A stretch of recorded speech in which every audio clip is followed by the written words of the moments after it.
वजीर अजम के सियासी मुशीर राना सनाउल्लाह का कहना है कि बानी पीटीआई पार्लियामान छोड़कर ना भागते तो हमारी हुकूमत 16 माह कायम न रहती। तफसीलात के मुताबिक वजीर अजम के मुशीर राना सनाउल्लाह ने ARY न्यूज़ को इंटरव्यू देते हुए कहा कि पीटीआई को हालिया रिलीफ किसी के इशारे से नहीं मिल रहा। जो रोपोश हैं उन्हें सामने आना चाहिए। बानी पीटीआई के हवाले से राना सनाउल्लाह का कहना था कि अगर बानी पीटीआई पार्लियामान छोड़कर न भागते तो हमारी हुकूमत 16 माह कायम कभी न रहती। अगर ये दोनों सूबे में अपनी हुकूमतें ना गिराता तो 9 मई भी ना होता।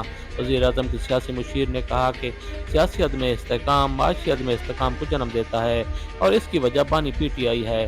बानी पीटीआई सियासतदान होकर गैर सियासी रवैया अपनाए हुए हैं। पार्लिमानी सिस्टम में अगर मज़ाकरात से इनकारी हों फिर आप सिस्टम के लिए ख़तरा हैं। उनका कहना था कि इनकलाब लाना है छोड़ें, क्योंकि पार्लियामान का इनकलाब से कोई ताल्लुक नहीं। जिस तरफ से आंख मारी जाती है अब वो आंख मारने वाली बात आगे हैं। परवेज़ इलाही के हवाले से मुशीर का कहना था कि परवेज़ इलाही की रिहाई बनती थी, मुझे तो उनसे इतनी बर्दाश्त की उम्मीद नहीं थी। बेशक परवेज़ इलाही मुखालिफ हैं, लेकिन जो लीडर के साथ खड़ा रहे मैं उनकी